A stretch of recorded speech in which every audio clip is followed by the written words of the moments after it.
JMB students, I welcome all of you friends in JMB Group of School. अब तक हमने previous lecture के अंदर हमने जो भी सम देखे थे वो 1 to 6 सम, ओके, 1 से लेके 6 सम हम लास्ट लेक्चर के अंदर देख चुके। आज के इस लेक्चर के अंदर 7 से लेके 13 सम देखने वाले हैं बेटा, ओके। मैंने कुछ डेटा आपको बोर्ड के ऊपर लिख के दिया है जो आपको यूज में आएगा, बाकी आपको टेक्स्ट बुक साथ में लेके बैठना है, ओके। चलिए स्टार्ट करते हैं। क्वेश्चन नंबर 7 अगर मैं पढ़ूं तो वहां पे बोला है to know the opinion of the students about the subject statistics, okay. कोई सब्जेक्ट है स्टैटिस्टिक्स, उसके ऊपर सर्वे किया है, ओके, स्टूडेंट का एक ओपिनियन जानने के लिए। टोटल नंबर ऑफ स्टूडेंट क्या है बेटा, यहाँ पे आपको डेटा में दिया है, टोटल नंबर ऑफ स्टूडेंट्स है 200। द डेटा रिकॉर्डेड मतलब आपको एक रिकॉर्ड दिया है कि भाई number of student who like statistics 135 ऐसे बंदे हैं, who does not like statistics 65 ऐसे बंदे, ओके। मुझे प्रोबेबिलिटी पूछी है कि भाई लाइक स्टैटिस्टिक्स को जो पसंद करते हैं उसकी प्रोबेबिलिटी निकालिए। तो वो क्या आएगी बेटा, जितने लोग स्टैटिस्टिक्स को पसंद करते हैं divide by total number of the students. Yes, सीधी सी बात है, कितने पसंद करते हैं 135 पसंद करते हैं बेटा, डिवाइड में आएगा 200, ओके। क्यों 200 आया बच्चे, क्योंकि टोटल नंबर ऑफ स्टूडेंट्स है 200, ओके, एंड पसंद करने वाले हैं अपने फेवरेबल आउटकम क्या होगा 135। तो मैंने लास्ट लेक्चर के अंदर आपको ये बताया था कि आपको सारे फॉर्मूलाज सम के अंदर खुद से लिखने होंगे, ओके। यहाँ पे फॉर्मूला क्या आएगा, number of favourable outcome upon number of total outcome. ये फॉर्मूला आपको हर एक सम में लिखना है, ओके। जितना ज्यादा लिखोगे उतनी ज्यादा आपको प्रैक्टिस में आ जाएगा। अब probability of does not like statistics, okay, statistics पसंद नहीं है तो वैसे बंदे हैं 65 अपॉन 200, ओके। कोई स्टूडेंट ऐसा पूछेगा सर इसको काट नहीं सकते, हाँ बेटा काट सकते, ओके, आराम से इसको 5 से काट सकते हो, इसको भी 5 से काट सकते हो, जो भी आंसर है आप लिख सकते हो या फिर ऐसे भी रहने दे सकते हो, ओके। अब नेक्स्ट क्वेश्चन है क्वेश्चन नंबर 8। वहां पे मुझे ऐसा बोला है कि refer to question number 2 of exercise number 14.2। तो 14.2 चैप्टर है स्टैटिस्टिक्स, उसका क्वेश्चन नंबर 2 रिफर करने को मुझे बोला गया है। What is the probability the engineer leave, okay. मुझे कुछ यहाँ पे डेटा है, वो डेटा क्या है वो मैं आपको समझा रहा हूँ। डिस्टेंस जो है वो किलोमीटर के अंदर है। कौन सा डिस्टेंस, क्योंकि भाई 40 इंजीनियर्स हैं जो किसी एक कंपनी में काम करने वाले 40 इंजीनियर्स हैं, उनका घर से कंपनी तक का डिस्टेंस, पहले इंजीनियर का 5 किलोमीटर, दूसरे का 3 किलोमीटर, तीसरे का 10 किलोमीटर, चौथे का 20 किलोमीटर। ये क्या है बेटा, ये है सपोज मैं कोई इंजीनियर, तो मेरे घर से कंपनी तक का डिस्टेंस 5 किलोमीटर, मेरे घर से कंपनी तक का डिस्टेंस यहाँ पे 11 किलोमीटर होगा, ओके। ऐसे 40 इंजीनियर्स का डिस्टेंस होम टू कंपनी ये दिया है इंडस्ट्री। चलिए आगे बोल रहे हैं क्या फाइंड करने का बोला है, वो मैं यहाँ पे क्वेश्चन नंबर 8 का फाइंड करूंगा। चलिए सबसे पहले मुझे अब बोला है less than 7 kilometre from his work place. तो मैं सबसे पहले डेटा के अंदर देखूंगा 7 किलोमीटर से कम वाले कितने पर्सन है जो कंपनी से 7 किलोमीटर दूर रहते हैं। तो 5, ये 3, 1 2, ओके। 7 किलोमीटर नहीं, 7 किलोमीटर से कम वाले, हाँ, तो 7 को मैं नहीं ले सकता, 2 आए, ये 3,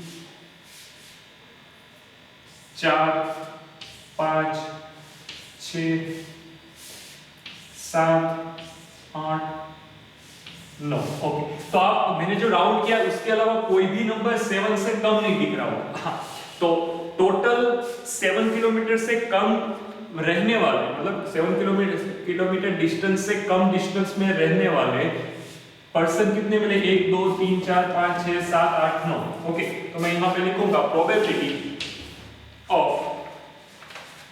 engineer live less than 7 kilometre, okay. 7 kilometre से कम डिस्टेंस के अंदर रहने वाले इंजीनियर्स कितने होंगे, उसकी प्रोबेबिलिटी क्या होगी, तो सर 9 अपॉन टोटल इंजीनियर 40 है, आपको डेटा में दिया है, ओके। चलिए नेक्स्ट। तो अब मुझे सेकंड जो बोला है बेटा, सेकंड क्या बोला है, मोर देन और equal to 7 kilometre. More than और इक्वल टू के अंदर आप अगर ऐसा सोचो कि भाई मेरे पास टोटल 40 इंजीनियर्स हैं, अब 9 इंजीनियर ऐसे हैं जिसका घर से होम से डिस्टेंस कंपनी का 7 किलोमीटर से कम हो, तो बाकी ऐसे कितने इंजीनियर होंगे जिसका 7 या 7 से ज्यादा हो? तो सर 40 में से मैं 9 को माइनस कर दूं तो मुझे बच जाएगा 31। यस, 31 इंजीनियर ऐसे होंगे जिनका होम का डिस्टेंस 7 या 7 किलोमीटर से ज्यादा हो। तो 31 डिवाइड बाय 40, ये क्या होगा मेरा सेकंड का आंसर। अब थर्ड के अंदर मुझे क्या बोला बेटा, what within 1/2 half kilometre. Okay, तो probability of 1/2 kilometre. Okay sir, कोई भी इंजीनियर इतना नजदीक तो रहता ही नहीं है ना। देखिए कम से कम डिस्टेंस कितना है, 2 किलोमीटर। 1/2 किलोमीटर के नजदीक तो कोई रहता ही नहीं है, तो ये क्या हो गया, 0 हो गया। और 0 क्यों लिखा, क्योंकि कोई बंदा रहता है तो 0/40 इज इक्वल टू आ जाएगा 0। ओके, कोई स्टूडेंट ऐसा नहीं सोचेगा इस 0 को इसके काटो तो 1/4, ऐसा नहीं होता है। ओके, 0 कोई भी नंबर होगा तो आंसर मुझे 0 ही देगा। चलिए ठीक है, क्वेश्चन नंबर 8 हमने अच्छे से कर दिया है। क्वेश्चन नंबर अब बारी आती है 9 की। चलिए आगे बढ़ते बेटा। क्वेश्चन नंबर 9 जो है वो एक एक्टिविटी है जो आपको क्लास के अंदर करनी है। मैं पढ़ रहा हूं यहाँ पे, note the frequency of 2 wheeler 3 wheeler and 4 wheeler going pass during time interval. Okay, कोई टाइम इंटरवल ले लो आधा घंटा। ओके, 30 मिनट्स के अंदर आप आपके स्कूल के बाहर देखोगे, ये नोट करोगे कि आधे घंटे के अंदर कितने 2 व्हीलर निकले, कितने 4 व्हीलर निकले और कितने 3 व्हीलर निकले। ओके, आप नोट करोगे नंबर ऑफ, पहले टोटल कितने थे, मतलब सपोज मैं ऐसा आपको बोलूं कि भाई एक बाइक निकली वो 2 व्हीलर है, तो 2 व्हीलर 3 व्हीलर 4 व्हीलर। एक बाइक निकली तो यहाँ पे टिक करिए, एक 4 व्हीलर निकली तो यहाँ पे टिक करिए। ऐसा आपको एक आधे घंटे तक एक ऑब्जर्वेशन करना है। ओके, फिर find the probability that any one vehicle out of the total vehicles surveyed 2 wheeler। Okay, तो मतलब सर्वे के अंदर 2 व्हीलर होए उसकी प्रोबेबिलिटी क्या है। एकदम सिंपल है, 2 व्हीलर कितनी है ये पहले फाइंड कर लो। Number, total number of 2 wheeler upon total number of all vehicle, ये आपको प्रोबेबिलिटी मिल जाए। ओके, क्वेश्चन नंबर 10 में आपको बता रहा हूं, ये भी एक्टिविटीज है।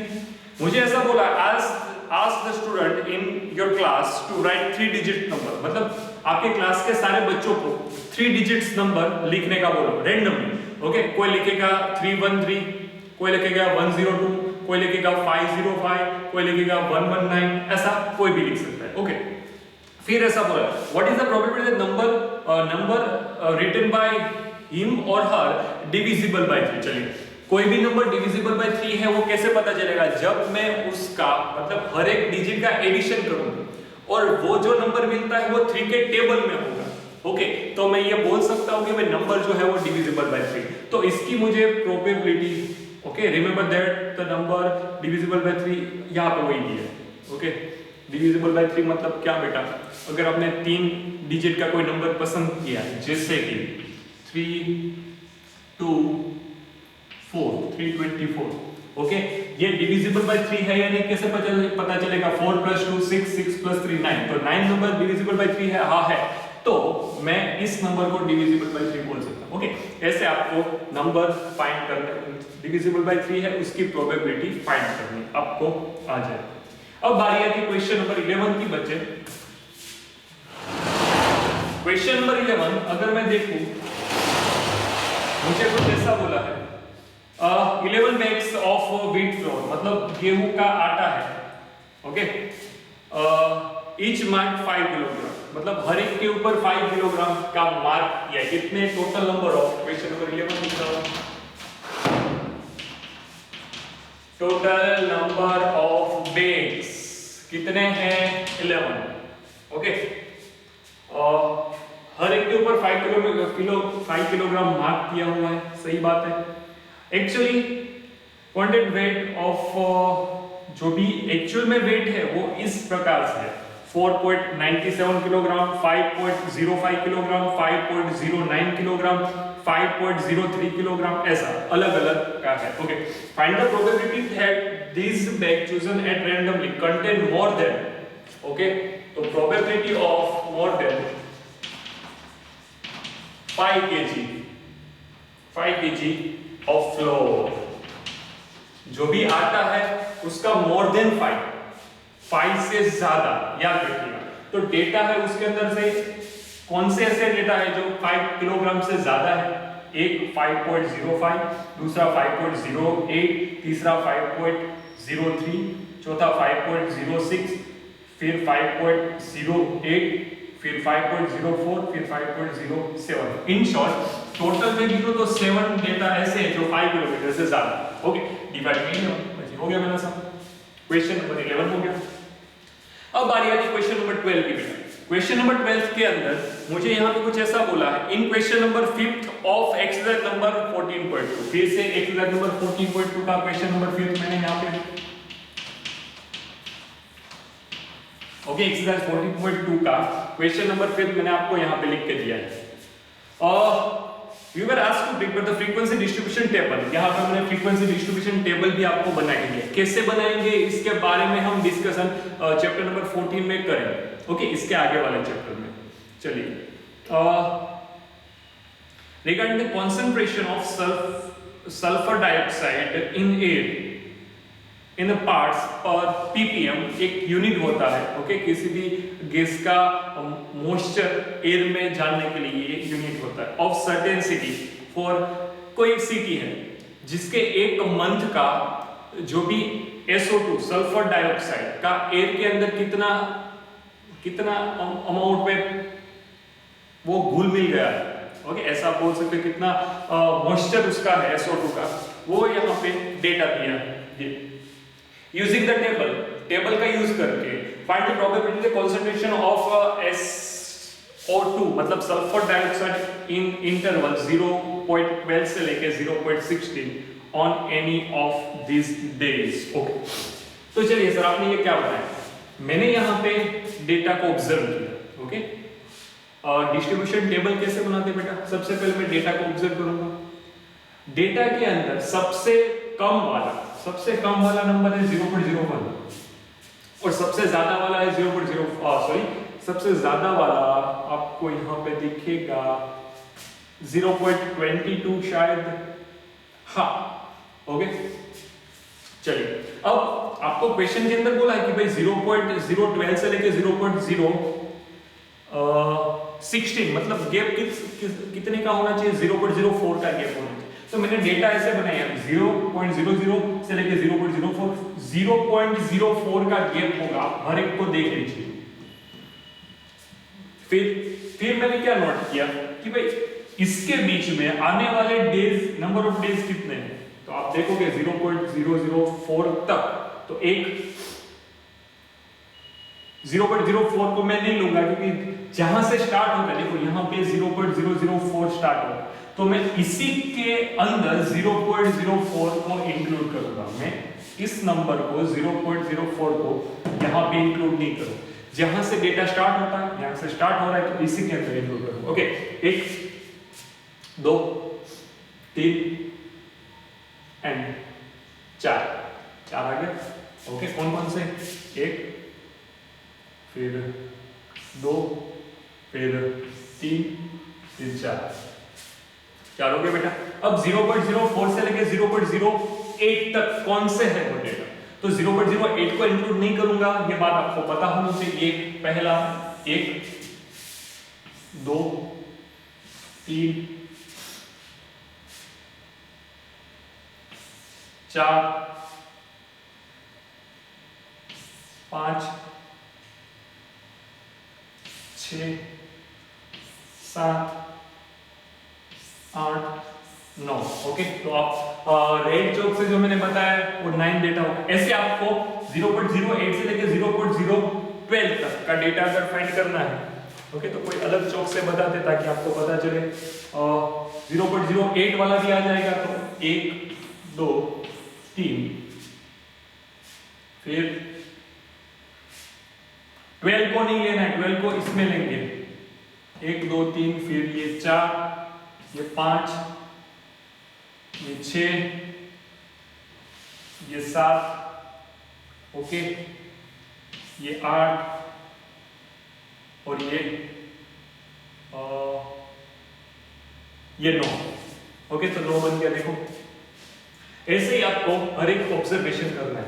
माय क्वेश्चन इज दैट, मेरा क्वेश्चन क्या है मेरा, मुझे ऐसा बोला है व्हाट इज द प्रोबेबिलिटी, तो यहां पे देखूंगा probability of 0.12 to 0.16 ppm concentration, okay.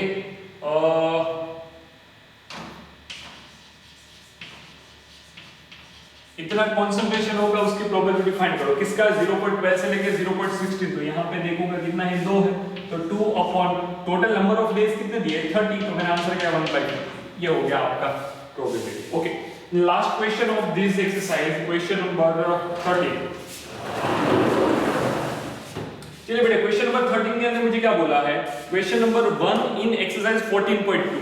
Okay, you were asked to prepare the frequency distribution table.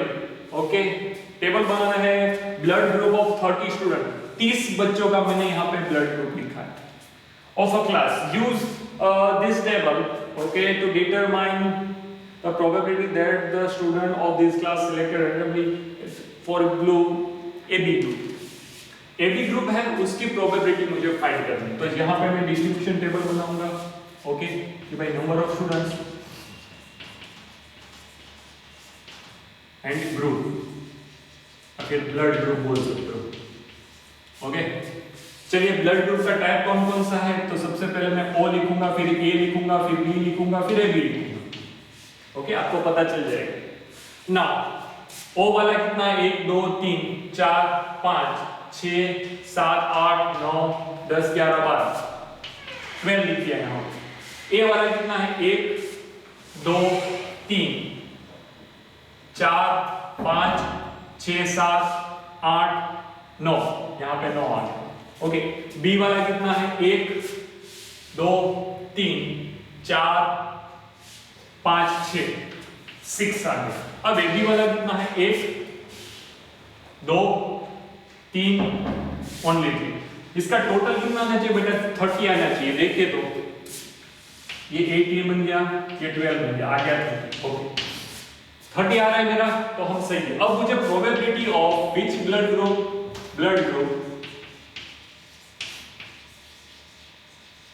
AB, probability of blood group AB होने की प्रोबेबिलिटी फाइंड करनी है, तो क्या आएगा 3/30, तो आंसर आ गया 1/10। Okay, this is the answer. Okay बेटा, तो यहाँ पे हमारा एक्सरसाइज नंबर 15.1 कंप्लीट होता है बेटा। ओके, तो आई होप कि आपको पता चला होगा। एक बार अच्छे से प्रिपेयर कर लीजिए इस चैप्टर को, एकदम सिंपल चैप्टर है। जब तक आप मैथ्स पढ़ोगे कहीं ना कहीं पे इस चैप्टर को, प्रोबेबिलिटी को आप देख लीजिए। Okay, thank you.